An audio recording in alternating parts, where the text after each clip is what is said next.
Hey guys, welcome back to Mo's Game Table. Today we're going to take a look inside The Killing Ground, campaign for Normandy, July to August 1944. This is a game designed by Mark Hinkle and published by New England Simulations. This is an oldie, a classic here from NES, and I've always wanted to get a copy of it because I've heard a lot of great things about it, especially after getting Jaws of Victory and seeing the high quality that NES does with their games. They just really are fantastic quality games. But this one is long out of print, hard to get. Well, lo and behold, in the Pay It Forward group, I was able to get a hold of a copy, and I was just amazed to actually win something, which was pretty awesome. Now, it is an older game. Like I said, it is a little bit dished here in the front, which is not a big deal. But when I opened it up, which we're going to do here in a moment, I was surprised to see completely unpunched. So I'm going to share a look inside with you, and hopefully, if we get enough interest, maybe New England Simulations will look at reprinting this game sometime here in the future. So let's take a look at the back of the box and see what this game's all about. The Killing Ground is a simulation of the battles for Normandy after D-Day. Play begins in mid-July with the British launch of Operation Goodwood and the Americans building to release Operation Cobra. It ends with the entrapment or escape of the German armies around Falaise in late August. Players take the side of the Allies, comprised of American, British, and Canadian forces, or the Germans. The game is playable for 2 players, but it also lends itself quite well to team play since each side has 2 armies with distinct boundaries and forces. The combat system uses a random chit draw that makes the strengths of the units unknown to both sides until the moment of combat. Many aspects that made the fearsome struggle in Normandy unique are featured in the game. In fact, the game system forces each side to fight a different type of battle using strengths and terrain unique to each army and to each part of the map.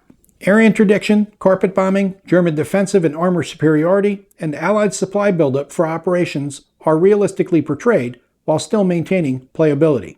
Other rules cover naval bombardment, replacements, armored engineer units, and Tiger tank battalions. The burden of attack is on the Allied side. To win, they must avoid a stalemate and break out to exit units into Brittany and the Loire. The Germans can win in one of 2 ways: conserve their units while planning for the withdrawal from Normandy, or bleed the Allies while pulling back to the next defense line and then launch a bold counteroffensive of their own. And we have an example of the map and the counters that are in the game. Game components, we get 2 22 by 34 inch map, 900 counters, 36-page rulebook, assorted player aid charts, and 2 6-sided dice.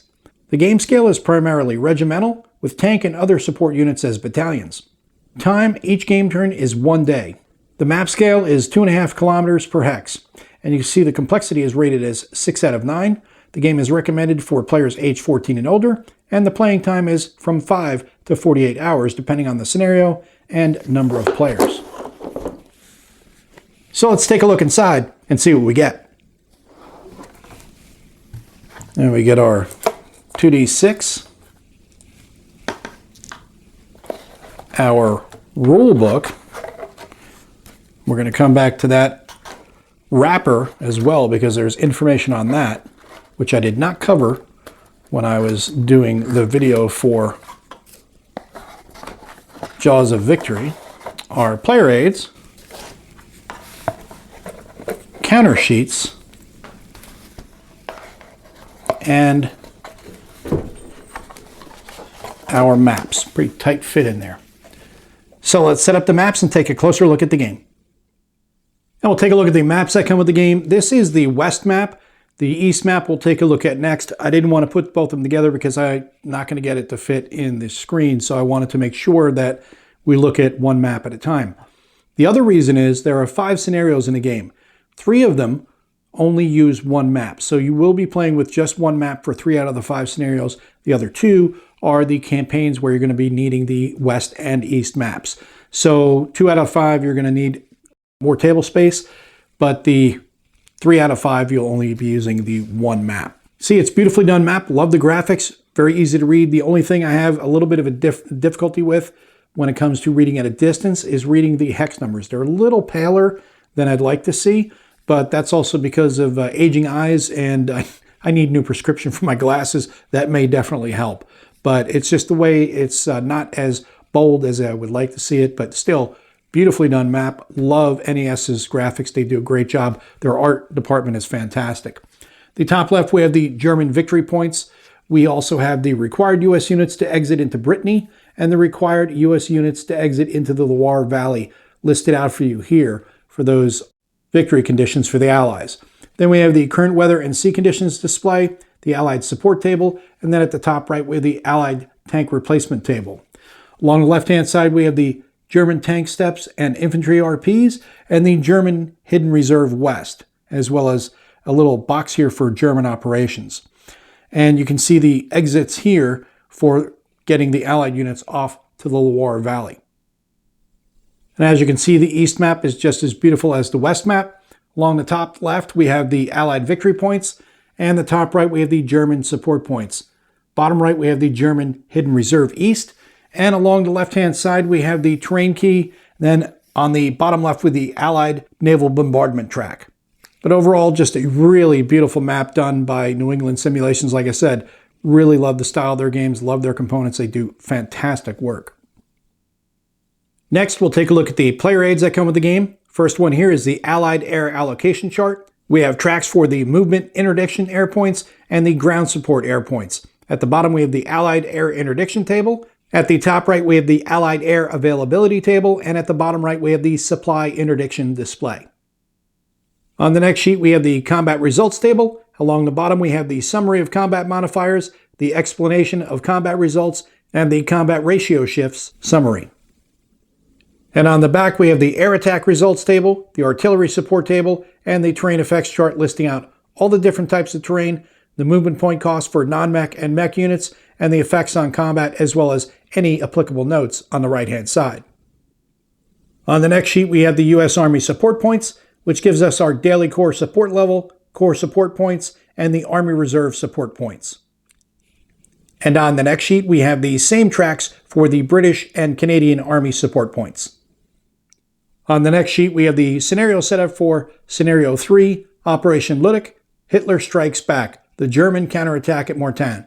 This provides all the setup information for the scenario. And the last player aid is a foldout giving us a game turn record track, the sequence of play, reinforcement schedule, German variable reinforcements, the German replacement table, and the isolated German units box. Next, we'll take a look at the counter sheets, and yes, you can see there are more counters than it looked like out of the box. That's because these counter sheets were folded in half. So we've unfolded them, and we're going to look at all of them one at a time. Starting off with the first small counter sheet, that is going to be administrative counters. On the next sheet, we have the U.S. 3rd Army units along the top, German SS units, British units, and then the German 7th Army down here on the left. And then we have continuation of the British units as well as some Canadian units, and then the continuation of the German units on the bottom right. And on the second counter sheet, we have the strength chits along the top, some more administrative counters, German Luftwaffe units, and U.S. 1st Army along the bottom. The strength chits are how you're going to determine what your combat factor is when you go into combat. The units have combat classes and effectiveness ratings on them. The combat classes are going to be like A, B, or C, and then the effectiveness rating is going to be 1, 2, or 3. Say, for example, you have a unit that's a 2B. You're going to pull from the 2 chits, and you're going to look at the B value, and that is going to be your combat factor for the combat. That keeps things variable and quite interesting. Before we take a look at the rules, I want to take a look at the wrapper that the rulebook comes in, because this is not just decorative, there's actually good information inside of it. Aside from the game credits, on the back you're going to have a fold-out where you're going to have other information. On the back here we have the Combat Obligation Summary, and then when you open it up you're going to have the Corps and Artillery Support Segment Summary. You're going to have an example of the Headquarter Command Radius as well as the Supply Segment, and then Operation Determination Support Segment Checklist, and the Replacement Phase Summary. So again, this is not just to have a neat little adornment on the rules, it's also a foldout that you can use for reference during the game. And we'll take a look at the rules. This is a 36-page full-color rulebook. The inside of the front cover, we have the table of contents listing out all the rules and sections and their associated page numbers. We start off with the introduction, game equipment. It's going to give you a breakdown of the counters and all the information on the counters, how to read them. That continues over here onto the next sheet for unit types. Then we get into the glossary of game turns and the sequence of play, where it's going to break down all the phases and explain to you how they work. We get into movement, We have cases, how units are moved, movement restrictions, tactical movement, strategic movement, off-map movement areas, artillery movement, get into zones of control, the effects of Zocs, special terrain effects on Zocs. Then we get into stacking. You have 3 different cases: movement stacking condition, combat stacking conditions, and the retreat stacking conditions. Then we have limited intelligence, your general rule there. Then we have the cases: combat class and effectiveness, and these strength chits. Remember, this is what's going to keep things variable when you are in combat. You don't know how effective your unit's going to be. So based on your class and your effectiveness rating, you're going to draw a strength chit to match the effectiveness rating and then match it up to the combat class. So that way you know what your combat rating is. I think that's pretty cool. Keeps the variability up there for combat. So a little bit of fog of war for both sides.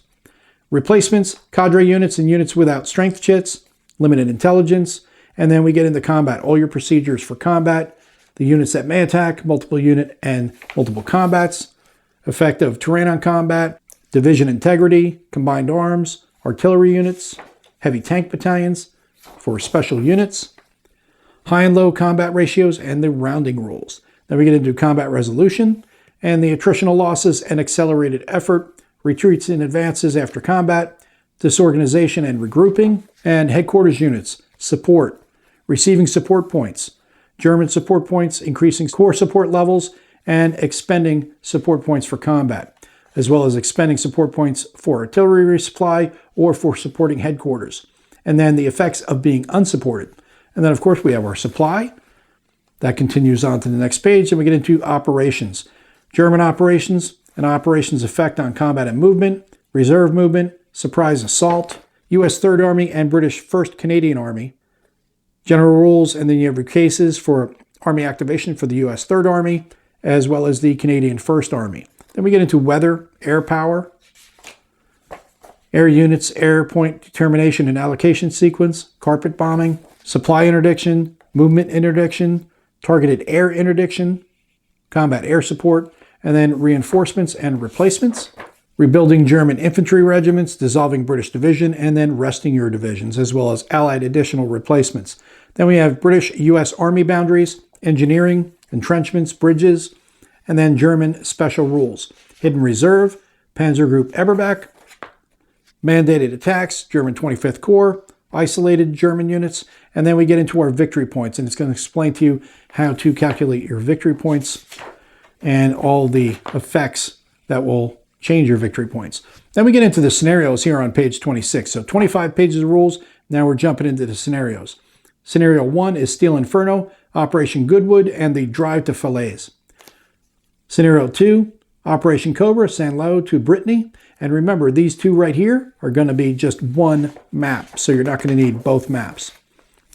And then we have Scenario 3, Operation Ludic, Hitler Strikes Back. Sounds so much like The Empire Strikes Back. I have a Star Wars vibe here. This also is going to be a one-map scenario. Then we get into the two-map scenarios. The Killing Ground, the Campaign for Normandy, and Into the Cauldron, the Battle for the Hedgerows. You can see the order of battle is going to be bigger for these. Then we have some optional rules here. British Combined Arms, Extended Anti-Tank Defense, ASV for British Brigades, Limited Disorganization, Accelerated Effort option, Operational Buildup, Bradley is overruled, Weather, Bridge to Destruction, German 25th Corps HQ, Pet Division, and then the player's notes start on page 33. Those carry over to 34.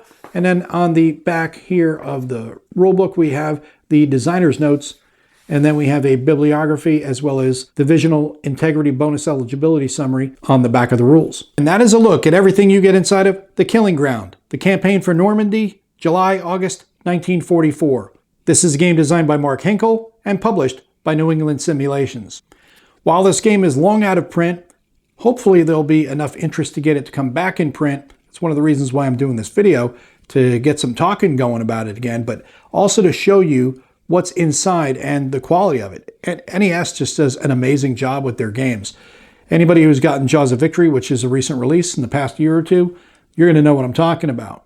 Just fantastic quality. The gameplay is also fantastic. So hopefully this will come back into print at some point soon if they have any plans to do so. I know they're working on some other games, but I'm wondering how hard it would be for them to do some updates and get this ready for the printer. Now this is about 20 years old. this game. And then there was an expansion, Overlord, which we're going to be taking a look at on the channel as well.